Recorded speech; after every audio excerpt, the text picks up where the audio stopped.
Good evening.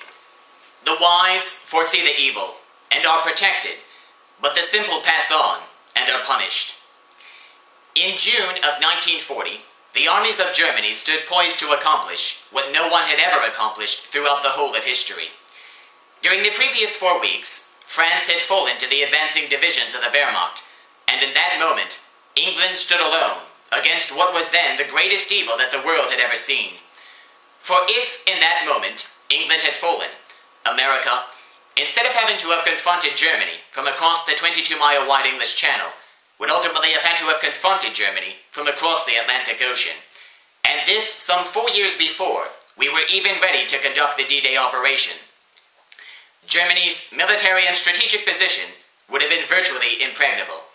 And it was in this moment that Churchill said, "But if we fail, then the whole world, including the United States, including all that we have known and cared for, will sink into the abyss of a new dark age, made more sinister, and perhaps more protracted by the lights of perverted science. Let us therefore brace ourselves to our duties." History runs in patterns, and the path that our own nation now finds itself on is very similar to that of the British Empire in the early part of the last century.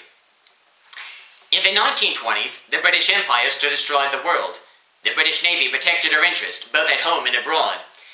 But with the onset of World War II, and the rise of Nazi Germany in the 1930s, that old lion, which we call England, found itself in the midst of the greatest trial in all of the many years of her long history. Likewise, at the start of the 21st century, we stand alone as the world's superpower. Our Navy is the most powerful of any on Earth.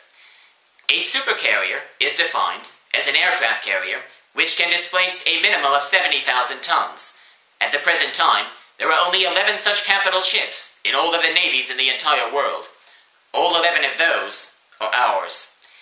And yet, as the global arena is surveyed, we find that our interests are increasingly isolated amongst the nations of the world, and more importantly, the Christian heritage, which forms the foundation upon which our nation rests, is increasingly under assault from forces, both within and without. Our first president humbled himself amidst the darkest days of the Revolution. Amid the solitude of the woods at Valley Forge, on bended knees in the snow, he sought the aid and guidance of Almighty God. Patrick Henry, when addressing the Virginia Convention on the eve of our war for independence, made an appeal to arms and to the God of hosts. Near the shores of Virginia Beach in 1607, the settlers at Jamestown planted a cross in the sand and dedicated the future land not just to any god, but to the Christian God and to his Son. Throughout our entire history, some of the greatest presidents, some of the greatest statesmen, and some of the greatest patriots have borne witness to the hand of Providence at work in our affairs. Yet, little by little, as we have increased over the many decades, the freedom that was purchased for us by that first generation of Americans has slowly been taken advantage of to the point where we have used it as a license to sin. In the name of compassion, we have erected a welfare state which discourages thrift and diligence and encourages those who are part of it to place their faith and trust in government rather than in the Creator, from whom all of our rights and liberties flow. In the name of fairness, we have taken the producers and achievers of our society and pushed them to the brink of tax slavery. In the name of the general welfare, we have infringed upon our own freedom by passing a healthcare bill which establishes a federal mandate requiring that every citizen purchase a product, an action that is without precedent in the history of the Union. In the name of stimulating the economy, we have stimulated government. In the name of equality, 6 states already have legitimized depravity, that being homosexual marriage. And in the name of choice, we have justified murder. Those who hold sway in the halls of power in our nation's capital have called good evil, evil good, and when anyone dares to stand up to them and challenge them, they vilify those individuals and justify their madness by calling it wisdom. Men and women of darkened minds who in their hearts have rejected the authority of the God whom our founding fathers worshipped, and in so doing are incurring his discipline upon our nation. No nation in history has survived the cumulative debt burden that we have amassed. Not the Roman Empire, not the British Empire. No nation in history has survived the disintegration of the traditional family unit. No nation that has ever turned its back on the people or the state of Israel has ever prospered. Yet our country, which was birthed by men and women who loved and feared God, is doing this and more. In recent days, there has been much loose talk concerning the hour in which we live. Some, out of foolishness or presumption, have gone so far as to set specific dates for the timing of certain events as related to us in the Scriptures. But the current distress that we find ourselves in is not the end. It is the end of the beginning, and the relative peace and prosperity that we have known for the better part of the time since the fall of the Berlin Wall will not return until the nation as a whole returns to the God who has been with us every step of the way. Our feet are now set upon a course from which there is no easy returning. To extract ourselves from the burden of debt that we have amassed would require so many selfless acts from so many individuals in government and in the electorate over such a sustained period of time that, given the current political climate and given the state of a culture which, by and large, has come to believe that we are entitled to happiness rather than an environment in which we can pursue it on our own, that no realistic American can expect that we would so easily set our financial house in order. President Reagan, at the close of his administration, warned us that this national feeling is good, but it won't account for much, and it won't last long if it's not grounded in thoughtfulness and knowledge. In place of these, our prosperity has given rise to the pursuit of mere pleasure. Insulated by the oceans, our blessings have led to a predominant attitude of carelessness, and as a father disciplines the son he loves, even so, for a nation with our beginnings, there must be an accounting. At the same time that this assault on our foundations has intensified in recent years, threats or potential threats abroad, sensing our weaknesses, have begun to multiply. In the East, China, a nation which continues to brutally oppress anyone who professes open faith in Christ, is rapidly developing its military with a long-term goal of placing it on par with our own, both in quantitative as well as qualitative terms. The Middle Kingdom has repeatedly used cyber warfare as a tool of national power.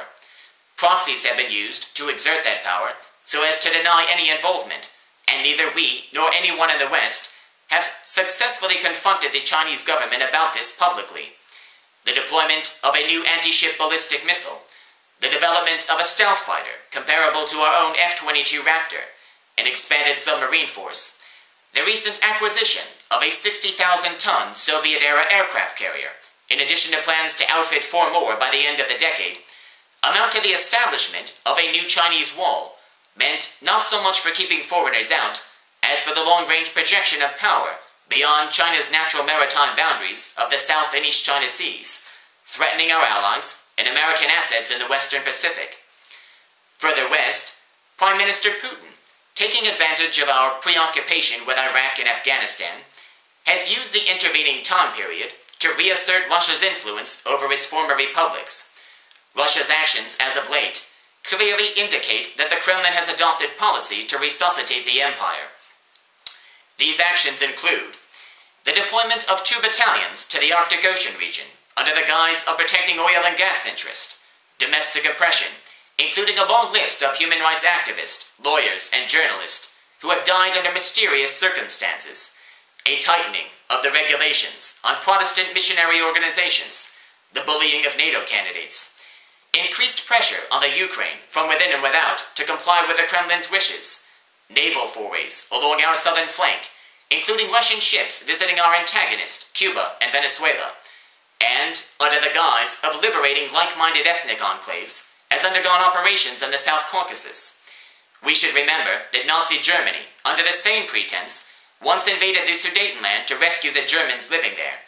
We are not deceived. While Russia and China have consistently shown themselves to be opposed to our interest, it should be noted that they are not necessarily natural friends, as they are not necessarily natural enemies either. Neither of these 2 great land powers, acting alone or in concert, if they so desired, in any type of theoretical scenario, has, at the present time, the means to successfully confront us from across the many miles of ocean, in terms only of their conventional power. The dynamic that is truly altering the balance comes from an unexpected source. Prior to the World Wars, there was little talk of the West as a shared cultural area. Americans of European descent saw themselves as getting away from Europe. With the alliance that was forged amidst those conflicts, came a new way of viewing the relationship between the old world and the new. With the common threat of the Soviet Union to unite us, we were able to look past some of the reasons which had led us to leave Europe and cross the oceans to come to this land centuries before. In the broader context of history, however, this relationship was not always the norm. And now, with the ending of the Cold War and the dissolution of the Soviet Empire, cracks have begun to surface in the transatlantic alliance. Recent polls, taken in the 5 major member states of the European Union, reveal the prevailing attitude of citizens there towards our country. Respondents from Britain, France, Germany, Italy, and Spain have identified the United States as the world's biggest security risk, ahead of China, Iran, Russia, or even North Korea. In the eyes of these Europeans, because of our interventions in Iraq and Afghanistan, we are seen as being the greater imperialistic threat, even though we have always come as a liberating power, and never an occupying one. We came to the aid of Europe in both world wars. Those actions have led to deep-seated resentments on the part of many in Europe, who balk at the idea that their offspring from the continent should have come to their rescue. These resentments were often overshadowed during the years of the Cold War by the common threat that united us. Beyond peace, NATO has struggled to find a common purpose in the years since the early 1990s. Added to this is the massive influx of Muslim immigrants to Europe, who do not share the same Judeo-Christian ethic which underpins our entire legal and governmental structures. These factors are combining to create a Europe of tomorrow, which will look very unlike the one we know today. As this shift continues in its totality, it is establishing a situation in which the relativity of military and other potential on a worldwide basis is becoming such that the enemies of our country are in the beginning stages of feeling comfortable to move against us in a more direct fashion as Europe's center of gravity shifts to the east. Not now, not 10 years from now, but as these currents continue and reach their zenith, we can see a day in which, like England before us, the interests of our nation stand virtually alone in the face of great odds. The elements of anti-Semitism were already present in Germany and throughout much of Europe long before the Nazis assumed power. It took a dynamic and charismatic personality to focus and harness those elements to the point where the Holocaust became a reality. Likewise, the elements of anti-Americanism and the hatred of Christians in many quarters of the world are already at work throughout many nations of the earth. The single remaining unifying factor is not so much a movement or an event, as it is rather a man. The same man whom the scriptures told us so long ago will oppose all that is good. Yet, as the enemies of our nation gather as a flood, even now, in its formative stages, a standard is being lifted up against them. Throughout the nation, over the course of the past decade, situated primarily in the South, the Southeast, the Central Plains, and Texas, what are known as houses of prayer have been established. Not mere churches, but non-denominational, night-and-day gathering places where anyone who wishes to may come and seek the face of the same God whom our founding fathers worshipped. These houses of prayer do not operate under the leadership or guidance of any one individual or umbrella organization.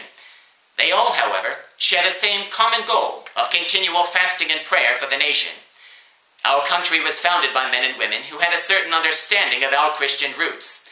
The young men and women who have come from across the nation to the houses of prayer continue to this day to operate in something akin to that same spirit. At a time when the systems of the limited constitutional republic that our founders and their wisdom established are continually under assault, from those who would place power in the hands of the state at the expense of the people, and at a time when large segments of the church in our nation, and in the West in general, have turned aside from sound doctrine towards the pursuit of nothing but mere monetary gain. These places of great devotion stand out as a composite representation of everything which has made our nation great, and in this role are being given an honored place in the current chapter of American history. As men do not live by bread alone, they do not fight by armaments alone. As such, the houses of prayer represent the key spiritual component of present and future conflicts. In the future days, which we seek to make secure, through storms now on the horizon, it is these places and the various cities in which they reside that will increasingly become havens for many Americans, and it is to these centers of influence that we will focus our efforts in the days ahead as a witness to a nation that is abandoning its ancient moorings. Atlanta, Kansas City, Charlotte, North Carolina, and Jacksonville, Florida, the prayer houses of the Piedmont in the Carolinas and Virginia, including the Livingstone House of Prayer at Newport News and the Richmond House of Prayer as lights in the darkness, the Orlando House of Prayer, and the prayer houses of Central and Northern Florida, the prayer houses of Alabama at Montgomery, Tuscaloosa, Auburn, and in the shadow of the Red Mountain, the prayer furnace at Birmingham, Nashville, the Hattiesburg House of Prayer in Mississippi, the prayer houses of Texas, at Dallas-Fort Worth, Austin, San Antonio, and Houston, burning strong, the International House of Prayer at Tacoma in Washington State, and the Salem, Oregon House of Prayer. From these strategic centers of refuge, as a silver lining, intercessors will stand, imploring the interposition of providence when our nation faces its most desperate hours. It is a documented fact that Hezbollah and other like-minded terrorist organizations have established a working presence with the drug cartels of Mexico. Any American who is able to discern matters properly can see that this presence portends future acts of terror on our own soil. Rather than take the necessary action, the current administration has actively opposed those states seeking to secure our borders. As those who have been given an understanding of the hour into which we have been born, the task has therefore been given to us to take measures necessary to ensure our own safety and provision in the days ahead. Our food and water supplies lie open in the face of biological and chemical threats. In the absence of true leadership, we must therefore seek out new and creative solutions to confront this and the other threats confronting us in the days ahead. Towards this end, a plan has been given. In the Otomachi business district of Tokyo, our friends across the Pacific have developed a novel approach to food production in an urban environment. Beneath an office block in the heart of the city is an underground farm which employs the use of hydroponics. Vegetables, herbs, melons, rice, and flowers are grown here in the absence of sunlight throughout the entire complex. Computers strictly control the temperature and humidity in each room so as to produce optimum crop yields. The facility is run by a staffing agency called Persona Group 02, which initiated the project as a means to provide jobs to youth in the agricultural sector. While the use of hydroponics for commercial applications is not new, the idea of an underground, self-contained facility which can sustain a large urban population is something which has never before been attempted. It is our intent to utilize this concept and take it to the next level. With an eye towards the various cities of refuge in which the several houses of prayer reside, we will develop vertical, underground, hydroponic farms on an extensive scale, with an emphasis on the Kansas City region and the Deep South. By these means, provision will be laid in store for not only the many thousands stationed at the houses of prayer in the years and next several decades to come, but also the countless more who will need help in the days ahead. The underground nature of these facilities will ensure protection in the face of biological and chemical threats, and through the use of hydroponics, we can ensure exponentially greater yields than through the means of traditional agriculture. Crops grown by this method are not confined to the regular growing season of conventional farms as well. When the refugees come to the cities of refuge, in which the several houses of prayer are located, in addition to the immediate vicinity of the cities themselves, they will come primarily from the Midwest and the Upper Midwest. They will come south, along the I-77 and I-75 corridors to Charlotte and to Atlanta respectively.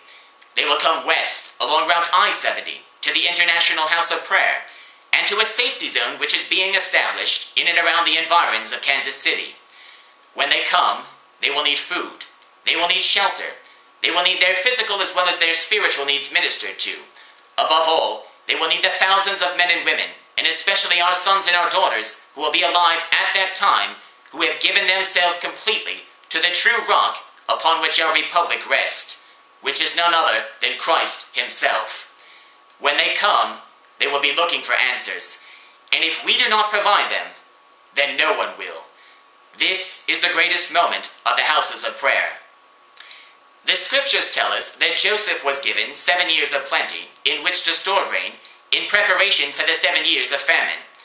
In the same manner, we have been allotted a window of time in which to prepare for future events, as the populations of the regions with which we are concerned are far greater than the number of people in Egypt during the days of Joseph. Accordingly, in mercy, we have been given a longer window. When I saw the houses of prayer, they were connected to each other by silver lines, and the love that the people in these places had for one another was such that they were one, even as the Father and Son are one, and by this our nation knew him. We are, therefore, attempting to do what no great nation or empire in man's 6,000 years of recorded history on earth has ever done, which is, after reaching the apex of its power and influence and entering into a period of decline, to reverse course, to build again the foundations, and to restore matters to the strength of an earlier time.